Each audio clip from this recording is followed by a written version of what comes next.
नमस्कार, मैं निशा पंचवानी। आप देख रहे हैं महाराष्ट्र 24 की स्पेशल रिपोर्ट, जिसमें आज हम बात करेंगे अनाज की कालाबाजारी के ऊपर। अन्न पुरवठा विभाग द्वारा जो अनाज राशन धारकों को दिया जाता है, उसमें काफ़ी लंबे समय से धांधली की खबरों को देखते हुए महाराष्ट्र 24 की टीम ने कंट्रोल धारक के यहाँ स्पेशल ग्राउंड रिपोर्ट की, जिस वजह से आपको कुछ तस्वीरें साफ नहीं दिखाई देंगी। इस खबर में हम आज खुलासा करेंगे कि कैसे कंट्रोल धारक के पास अनाज आता है, लेकिन वे गुंडे बदमाशों को अनाज बेच देते हैं, जबकि आम राशन धारक और बीपीएल कार्ड धारक के पास जितना राशन पहुंचना चाहिए वो नहीं पहुंच पा रहा है। आइए देखते हैं हमारी संवाददाता खुशबू परियानी की रिपोर्ट। और यहाँ पे हम लोग आए हैं एक राशन कंट्रोल, जहाँ पे राशन का पूरा सामान पड़ा रहता है वहाँ पे। और आप देख सकते हैं यहाँ पे कोई बोर्ड नहीं लगा है, शायद लोगों को पता भी नहीं होगा कि यहाँ पे राशन मिलता है, जबकि उनके पास राशन कार्ड भी है। आइए अंदर चल के आपको दिखाते हैं कि यहाँ पे इतना सारा राशन पड़ा है, बट वो जनता को, आम जनता को दिया ही नहीं जा रहा है। हम आ चुके हैं ये गोडाउन के अंदर और आप ये माल देख सकते हैं। ये जो माल है ये बाहर रखा गया है, जो गोडाउन है वहाँ पे ये बाहर रखा गया है। जनता को ये बताया जाता है कि हमारे पास सिर्फ इतना ही माल आया है, बट हम आपको दिखाते हैं कि अंदर कितना ज़्यादा यहाँ पे माल पड़ा हुआ है, जो कि जनता तक शायद पहुँचाया ही नहीं जाता है। ये आप राशन देख रहे हैं और यहाँ पे एक दरवाज़ा है जो कि बंद है, बट ये खोल के यहाँ से निकाला भी जा सकता है, ताकि ये लोग जो है एमपी में और महाराष्ट्र में, पूरे ऑल ओवर महाराष्ट्र और एमपी में ये लोग सप्लाई कर सके। तो ये लोगों का जो मेन मोटिव है वो ये है इससे पैसा कमाना, जबकि इन्हें ये फ्री में आ रहा है, इन्हें जनता को देना चाहिए, बट ये लोग वैसा नहीं करके ये लोग यहाँ से ही पैसा कमाते हैं। और वो जितना भी राशन ये लोग बेचते हैं उसमें से जो पैसे मिलते हैं ये लोग खुद रखते हैं। जो जनता को, आम जनता को राशन मिलना चाहिए वो अब तक नहीं मिल रहा है। काफ़ी सारे लोगों का ये भी कहना है कि ये लोग सिर्फ हमें टालते रहते हैं कि मिलेगा, अभी तो स्टॉक ख़त्म हो गया है, जब आएगा तब मिलेगा। और इधर तक अगर कोई एक महीना राशन नहीं भी लेता है तो भी उसका थंब लगवा लेते हैं कि हाँ तुम लोगों ने राशन लिया है और तुम थंब लगा लो, ऐसा हमको दिखाना है। कालाबाजारी का ये धंधा अनेक वर्षों से चलता आ रहा है, लेकिन अधिकतर मध्य नागपुर, पूर्व नागपुर और उत्तर नागपुर में ये सबसे ज़्यादा चल रहा है, जिसको देखते हुए लोगों ने पुलिस आयुक्त डॉक्टर रविंद्र कुमार सिंघल को निवेदन दिया कि अनाज की कालाबाजारी पर लगाम लगाई जाए। अपने सीपी सर को ये जो निवेदन है ये कब दिया था? हमने दो दिन हो गए, हमने साहब को निवेदन दिया है और उसमें सख्त भाषा में हमने लिखा है कि ये जो कालाबाजारी हो रही है, ये कालाबाजारी जल्दी से जल्दी रोकने में आए। और ये जो बदमाश लोग सप्लाई, गुंडे बदमाश लोग जो माल उठाते हैं, तो ये इस पर थोड़ा रोक लगाने में आए, क्योंकि ये नागपुर शहर में चारों तरफ चल रहा है। तो हम सीपी साहब से इतनी ही विनती करते हैं कि इस पर स्ट्रिक्टली एक्शन लेके ये सब रोका जाए। और सीपी साहब ने क्या रिस्पांस दिया था तब जब आपने निवेदन दिया था? तो सीपी साहब का कहना ये था कि स्ट्रिक्टली हम इसके ऊपर एक्शन लेंगे और स्ट्रिक्टली कार्रवाई करेंगे और आगे कालाबाजारी नहीं होगी, इसकी जवाबदारी हम लेते बोले। वहीं महाराष्ट्र 24 से बातचीत में कुछ लोगों ने कैमरे पर बोलने से मना करते हुए ये भी खुलासा किया कि कंट्रोल वाले आधा अधूरा राशन देकर हमसे थम तो ले लेते हैं, लेकिन 4 लोगों को 20 किलो अनाज मिलना चाहिए, जिसमें से केवल 15 किलो अनाज ही दिया जा रहा है।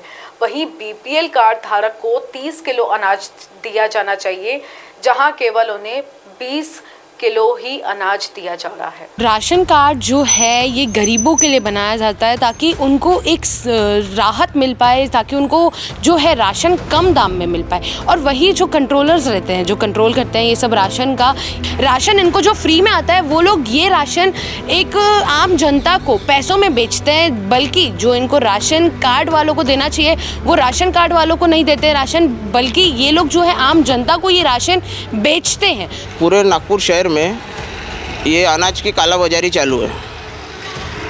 कल हमने जो अन्न पुरवठा विभाग के अधिकारी है काड़े साहब, उनको डेपुटेशन दिया गया। डेपुटेशन देने के बाद में हमने उनको पूरे कंट्रोलों में क्या चल रहा है, कैसे कालाबाजारी हो रही है, ये सब बताया गया। उनको ये भी बताया गया कि कुछ गुंडे बदमाश ये कंट्रोलों से माल उठा रहे हैं और लोकल पॉलिटिशियन जो है वो इनको मदद कर रहे हैं।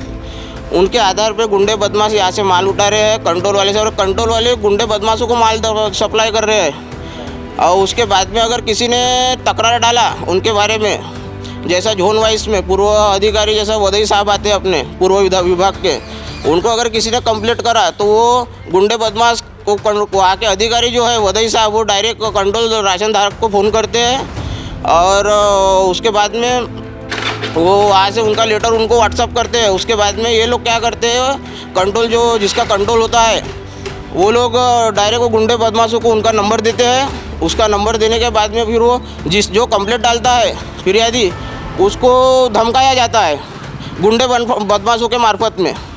और ये नागपुर शहर में धड़कले से गुंडे बदमाश माल उठा रहे हैं और धड़कले से एमपी साइड में पार्सल कर रहे हैं ये माल, और धड़कले से लाखों करोड़ों रुपए की इसमें कालाबाजारी चल रही है। इसके अलावा और भी काफ़ी सारी जगह है जैसे आपने बताई कि है, तो हमारी जनता को कुछ बताना चाहेंगे और कौन सी जगहों पे ये कालाबाजारी चल रही है?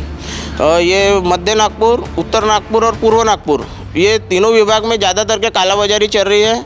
और ये तीनों विभाग से गुंडे बदमाश माल उठाते हैं और ये तीनों विभाग में ज़्यादा से ज़्यादा संख्या में ये तीनों विभाग से ही माल सप्लाई हो रहा है।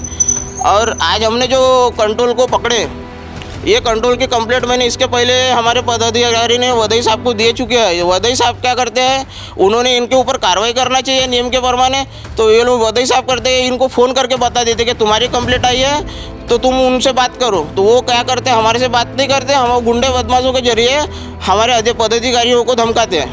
इनको तो अभी अनाज तो फ्री में ही मिल रहा है, शायद प्रधानमंत्री की जो योजना चालू है उसके आधार पे ये फ्री में मिलता है। तो ये अभी फ्री में तो वहाँ से मिल रहा है, लेकिन ये 20 रुपये 21 रुपये ऐसा किलो के भाव से प्रत्येक माल बेचा जा रहा है। जिनके पास राशन कार्ड है उनको कितना मिनिमम राशन मिलना चाहिए? जैसा अभी 4 जन है तो 5 किलो के हिसाब से 20 किलो अनाज होता है, तो वो हिसाब से उनको 20 किलो अनाज मिलना चाहिए कार्ड के हिसाब से। बीपीएल कार्ड है तो एक जन को 30 किलो के कुछ मेरे हिसाब से है, तो उनको एक मेंबर को 30 किलो अनाज मिलना चाहिए, 2 है तो 60 किलो मिलना चाहिए। तो इन लोग क्या करते हैं, जैसा जिसको 30 किलो मिलना चाहिए उसको ये लोग 20 किलो अनाज देते हैं, और जिसको 20 किलो मिलना चाहिए उसको 15 किलो देते हैं, किसी को 12.5 किलो देते हैं। और बाकी जो अनाजों की बचत होती है तो ये अनाज गुंडे बदमाशों के जरिए गुंडे बदमाशों को बेचा जाता है, कंट्रोल राशनिंग दुकानदार के जरिए बेचा जाता है।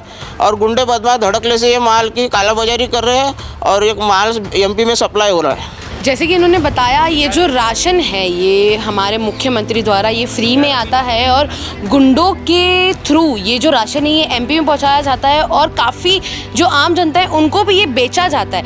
जबकि ये राशन मिलना चाहिए तो सिर्फ उनको जिनके पास राशन कार्ड है, और जिनके पास राशन कार्ड है उनको भी अगर ये लोग देते हैं तो वो भी बहुत कम राशन देते हैं। जैसे 5 किलो देना चाहिए तो उनको सिर्फ 2 किलो देंगे, जिनको 20 किलो देना चाहिए तो उनको सिर्फ 10 किलो या 15 किलो में निपटाएंगे। तो जो ऊपर का राशन बचता है वो सब ये लोग पूरा सप्लाई करते हैं ऑल ओवर एमपी में और महाराष्ट्र में। तो अब इस पे आपकी क्या राय है कमेंट सेक्शन में ज़रूर बताएं। महाराष्ट्र टीवी 24 के लिए कैमरामैन मोहन मिश्रा के साथ मैं खुशबू परियानी।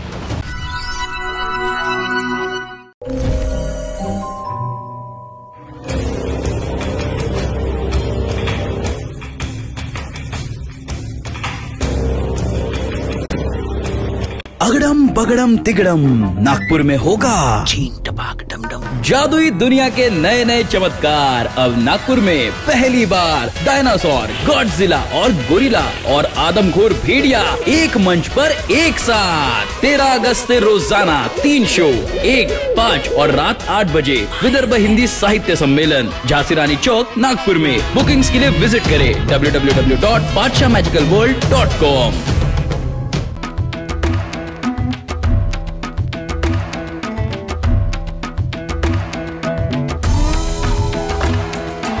के पक्षीराजपुरा गांव की हक्की पिक्की जनजाति द्वारा 108 सूखी और हरी जड़ी बूटियों को मिलाकर बनाया जाता है। ये आदिवासी लोग सालों से इस तेल का इस्तेमाल करते आ रहे हैं, इसलिए आज तक इन्हें बालों से जुड़ी कोई भी समस्या नहीं हुई है। इस तेल से बालों का झड़ना, गंजापन, बालों का कमजोर होना जैसी दर्जनों समस्याएं चुटकियों में ठीक हो जाती हैं। इतना ही नहीं, ये तेल बालों को घना करता है, नए बाल उगाने और बालों को लंबा करने में भी मदद करता है। अभी तक लाखों लोग इस तेल का इस्तेमाल करके अपने बालों की दिक्कतों को दूर कर चुके हैं। इस तेल को ऑर्डर करने के लिए आप स्क्रीन पर दिख रहे नंबर पर कॉल कर सकते हैं।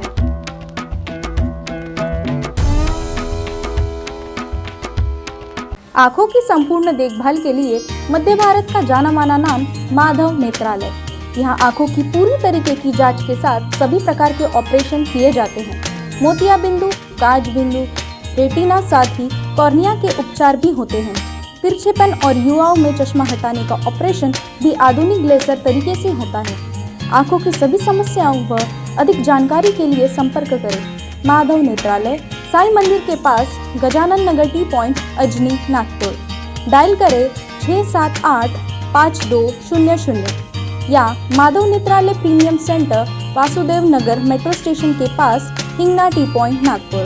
डायल करें 3502300।